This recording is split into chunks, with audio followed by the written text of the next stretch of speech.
Hello， 大家好，这里是老胡。今天这一期教学呢，分为上下两集，主要是教新手如何从刚学会换刃到我们进阶到走刃。那我们总结出了10个小练习，今天这一期有5个小练习。那点赞超过200个的话，全平台啊 ，B 站加 YouTube 点赞超过200个的话，我马上发下一期。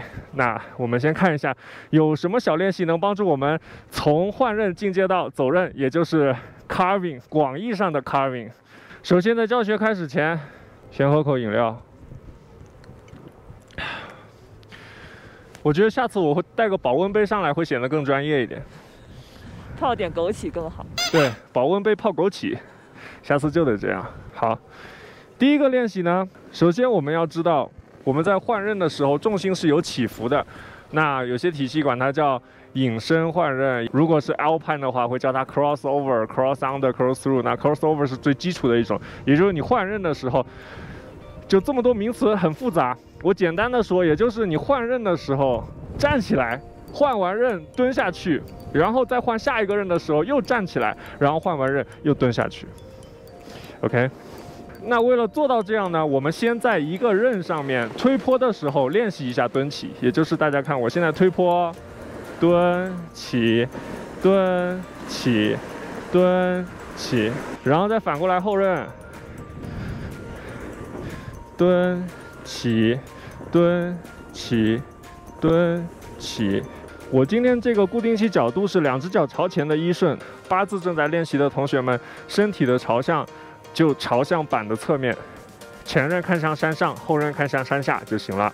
我呢是要朝向固定器方向，因为我固定器是2只脚都是这样的，所以我要朝向我固定器的方向才是最舒服的状态。所以我是朝这个方向，8字朝这个方向，蹲起，蹲起。好，换过来刃。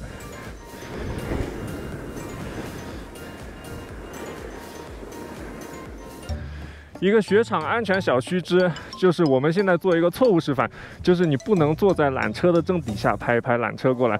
坐在缆车正底下很危险，有些人上面会手套啊，什么乱七八糟的东西掉下来，甚至直接一根 ski 掉下来了。所以坐在这里是很危险的，千万不要坐在缆车底下休息。我们离开这个是非之地。刚才我们说了，缆车底下不能坐。那同样的，我们不能坐在一个视线看不到的地方。看这里，上面虽然有一个坡，但是我们离那个坡顶很远。人家在滑到这个坡的时候，远远就能看到你，就有时间避开你。你不要坐在一个，这是一个平地，然后突然有个坡，你刚好坐在坡底下，从山上冲下来的人看不到你，然后一飞起来，它落下去的时候刚好落你头上了，那就很危险。还有就是要靠雪道边坐，不要坐在雪道中间。而且这种像婷婷现在坐的位置就非常危险，因为这种从小树林里飞出来的人，这个轨迹正好是对着婷婷坐的位置，所以赶紧离开这个位置。我们要避开这种从树林里出来的这些 side hit。因为很多人滑雪，他也是喜欢在雪道旁边这些有一些小坡跳一下，就你要坐在这个坡底下，人家跳不了，人家就会非常 annoying， 非常 annoyed， 非常不开心。好了，那么我们第2个小练习是什么呢？跟上一个练习是同样的目的，我们的目的是让换刃的时候让自己上身体升起来，然后换刃的时候蹲下去，目的是为了减压换刃。减压换刃也就是你轻轻的落到那个刃上。所以现在我们要练的是在刃上做一个 pop， 然后你轻轻的落下去，哎，像一个忍者一样。什么叫 pop？ 就是平板跳，如果用板头弹起来跳就是 nollie， 板尾弹起来跳叫 ollie。那2只脚 pop， 用你自己的力气，双腿一起跳叫 pop。所以我们现在先推坡。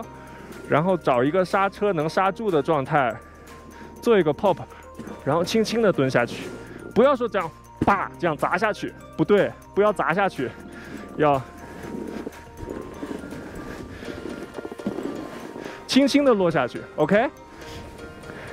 换过来后刃。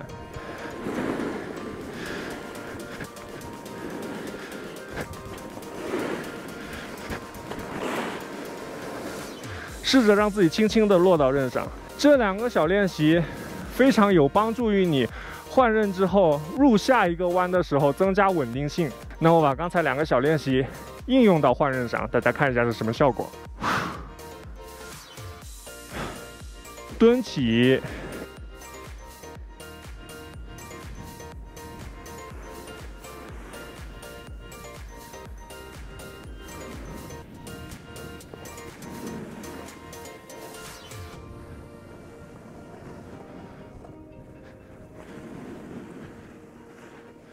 我不是故意滑的那么狠啊，这个坡有点太陡了，我想滑的幅度小一点，没收住。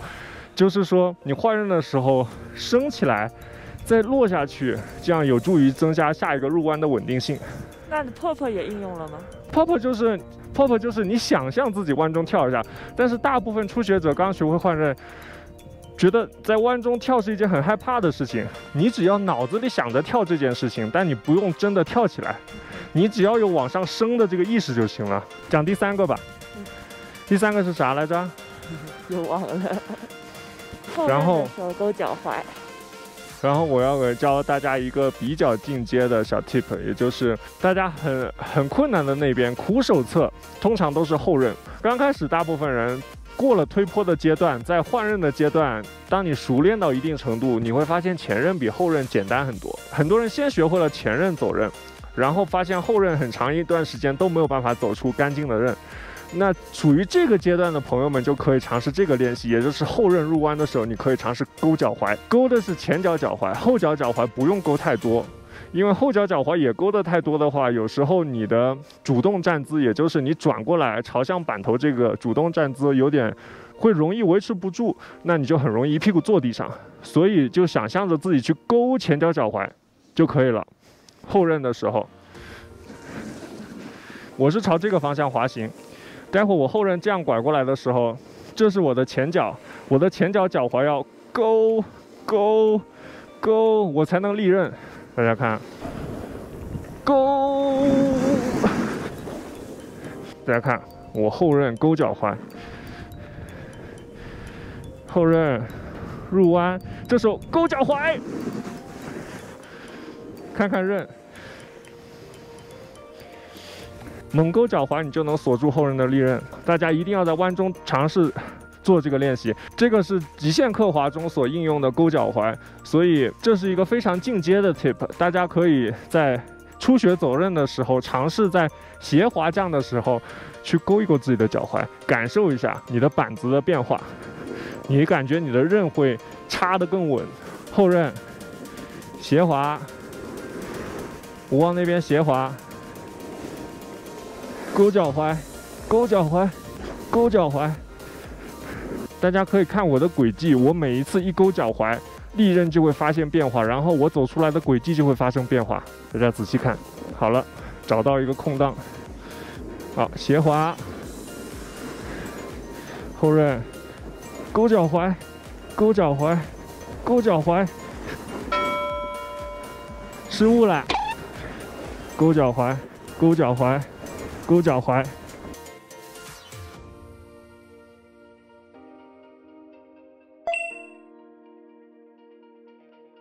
那接下来我们可以做的下一个练习呢是单刃回山。重新讲，太远了。好了，那下一个练习呢就是单刃回山。这个练习非常有用，对你找到刃感非常有帮助。我当时记得就是前刃可以走刃，后刃怎么着都找不到感觉，一直搓血的时候，我就找了一个陡坡练这个，然后就练了大半天吧，就找到感觉了。什么叫回山？也就是我们平时减速，如果你滑得很快很快，你是不是会搓血减速？那我们就不要搓血，一个弯兜下来，如果你一直走在刃线上，你让这个刃走，这个板会带着你往山上走。我往山上走，走到一个点，它就会停下来，利用往山上走去刹车，而不是用搓血去刹车。那我们演示一下什么叫单刃回山。好，单刃回山，我先直板，然后走刃，然后往山上走，往山上走，走，我就停下来了，对不对？回山的练习一定要看山上有没有人，如果有人的话，就要先等一等。不能着急。出发，拐弯，回山往山上走。我们的目的就是这样走出一个细细的线，那就说明你在弯中没有搓血。然后当你的水平好一些之后呢，你光听自己声音，或者你用脚去感受，你就能知道自己有没有搓血，就不用回头看这个轨迹了。陡坡什么来着？哦，踢板。啊？首先有一个概念就是进阶站姿、主动站姿。假设我们是八字，我们刚开始是这样，肩胯和板子平行，那我们的主动站姿是微微转过来一点。那以我今天为例，我两脚固定器都朝这边一点，那我的主动站姿也就是更要朝这边一点，也就是我的胯和肩要转过来一点，朝着往板头方向多转一点，这个叫进阶站姿、主动站姿。然后很多人刚开始觉得自己维持不住这个主动站姿，非常的困难。那接下来这个练习是我自己自创的，因为我从来没有在网上任何平台看过有人这么教。其他的练习其实你都可以在抖音滑雪学校找到，但下面这个练习应该我是没有见到有别人这样教过的，所以大家可以尝试一下，我个人觉得是非常有用的。就大家先可以这样掌握一个推坡的姿态，身体朝向山下，因为我们需要做的姿态是我这样身体完全朝向侧面，因为我是两只脚都朝前嘛，所以我身体要转的比较多，所以我要朝向板头，这是我的进阶站姿、主动站姿也好 ，whatever。然后大家很多人新手是维持不住这个转胯的状态的，我的胯转维持不住，怎么练习？你的身体可以先朝山下，然后你做一个把板踢过来这样的练习，然后维持住，然后走一段，你身体是不是就这样转过来了？就是这个踢板练习。再演示一遍，先后刃，踢板，停，踢板，停。刚开始可以踢一下就回来，踢一下就回来，踢一下就回来，踢一下就回来，然后逐渐去延长你踢住这个板子的时间，就是踢住板子，拐，一直到这个弯结束。这个练习对于帮助你转胯非常有帮助。那么我们头5个帮助你从换刃到掌握走刃的小练习方法，你帮我说吧。好了，那我们今天从换刃到走刃这5个小技巧，大家都掌握了吗？加油点赞，我们马上就出下期视频，观众朋友们，下期节目再见，拜拜。